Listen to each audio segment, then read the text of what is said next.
नमस्कार। आज हम बात करने वाले हैं अमेरिका और ईरान के बीच बहुत तेजी से बढ़ते हुए तनाव की। ये एक ऐसी कहानी है जो एक पुल पर हुए हमले से शुरू हुई और अब एक फाइटर जेट के गिरने तक आ पहुंची है।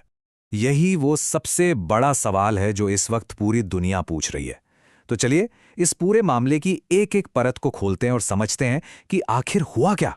तो सबसे पहले बात करते हैं कहानी के सबसे ताज़े मोड़ की।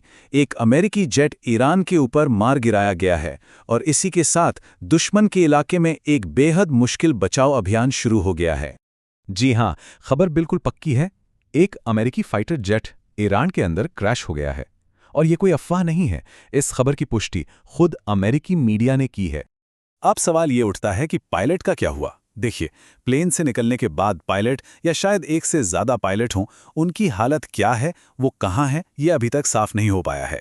और हर गुजरते पल के साथ उनकी जान का खतरा बढ़ता ही जा रहा है।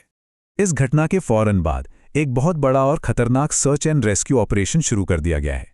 अमेरिकी हेलीकॉप्टर और ड्रोन ईरान की ज़मीन के ऊपर बहुत नीचे उड़ान भर रहे हैं ताकि पायलट को जल्द से जल्द ढूंढा जा सके। लेकिन सवाल ये है कि हम इस सिचुएशन तक पहुंचे कैसे। ये समझने के लिए हमें थोड़ा सा पीछे जाना होगा, उस घटना पर जिसने असल में इस पूरे संकट की चिंगारी भड़काई। इस तनाव की शुरुआत तब हुई जब अमेरिका ने एक बहुत बड़ा कदम उठाया। उन्होंने ईरान के एक मेन हाईवे ब्रिज पर हमला कर दिया। अब ध्यान देने वाली बात यह है कि यह कोई मिलिट्री टारगेट नहीं था, बल्कि एक सिविलियन इंफ्रास्ट्रक्चर था। और इसी एक हमले ने इस टकराव को एक नए और कहीं ज़्यादा खतरनाक लेवल पर पहुंचा दिया। और ये कोई छोटा मोटा पुल भी नहीं था। इसकी लागत करीब करीब 3,700 करोड़ रुपए थी। तो जाहिर है इसका तबाह होना ईरान के लिए सिर्फ एक बहुत बड़ा आर्थिक झटका नहीं, बल्कि उसके राष्ट्रीय सम्मान पर एक सीधा हमला है। ईरान की तरफ से जो रिएक्शन आया वो बहुत तीखा था। उन्होंने इसकी तुलना लंदन के मशहूर टावर ब्रिज को उड़ाने से कर डाली। ऐसा कहकर वो ये समझाना चाहते थे कि किसी सिविलियन लैंडमार्क पर हमला करना कितना गंभीर मामला है। अब ईरान का जवाब सिर्फ मिलिट्री एक्शन तक सीमित नहीं रहा। असल में ये मॉडर्न साइकोलॉजिकल और इंफॉर्मेशन वॉरफेयर का एक बेहतरीन उदाहरण था, यानी धारणाओं की लड़ाई।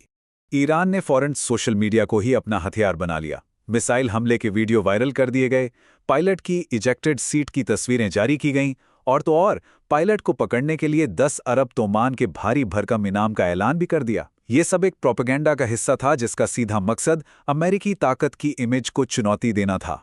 तो इस वॉर ऑफ फॉग में, यानी जब चारों तरफ कंफ्यूजन हो, तो सच क्या है ये कहना मुश्किल हो जाता है। लेकिन जरा सोचिए, अगर गिराया गया जेट वाकई में एक अत्याधुनिक F-35 है, जिसे अपनी स्टील्थ टेक्नोलॉजी की वजह से लगभग अदृश्य माना जाता है, तो ये अमेरिका की हवाई ताकत की साख के लिए एक बहुत बहुत बड़ा झटका होगा। और देखिए, ये तनाव सिर्फ दो देशों के बीच नहीं है, इसका असर पूरी दुनिया पर पड़ रहा है और खुद अमेरिकी सरकार के अंदर भी गहरी दरारें पैदा हो रही हैं। इस तनाव की वजह से अमेरिका और उसके यूरोपीय साथियों के बीच भी मतभेद उभर कर सामने आ रहे हैं। फ्रांस के राष्ट्रपति का ये बयान साफ दिखाता है कि वो सैन्य कार्रवाई की जगह डिप्लोमेसी पर जोर दे रहे हैं। ये ईरान से निपटने के तरीके को लेकर एक बड़ा मतभेद है। और ये दबाव सिर्फ अंतर्राष्ट्रीय स्तर पर ही नहीं है, बल्कि वॉशिंगटन के अंदर भी खलबली मची हुई है। बड़े बड़े अधिकारियों को निकाले जाने की खबरें आ रही हैं। ये इस बात का संकेत है कि पर्दे के पीछे रणनीति को लेकर एक गहरा संघर्ष चल रहा है। अब पुल पर जो हमला हुआ था, उस पर ईरान का जवाब कोई ढका छुपा नहीं था। उन्होंने दुनिया के सामने पब्लिकली अपनी जवाबी कार्रवाई का पूरा प्लान बता दिया है और इसी वजह से दुनिया ने अपनी सांसें थाम रखी है। देखिए, ईरान ने एक सीधी और बहुत साफ धमकी दी है। उन्होंने अमेरिका के साथी देशों के 8 बड़े पुलों की एक पूरी लिस्ट जारी की है और कहा है कि वो इन्हें निशाना बनाने का इरादा रखते हैं। इससे ये तो साफ हो गया है कि अगला कदम कितना भयावह हो सकता है। तो हम इस कहानी को यहीं पर एक सोचने वाले सवाल के साथ खत्म करते हैं। ये एक मॉडर्न लड़ाई है जहां आधुनिक जेट भी हैं और वायरल वीडियो भी हथियार हैं। यहां कुछ भी हो सकता है। आगे क्या मोड़ आएगा, ये तो वक्त ही बताएगा।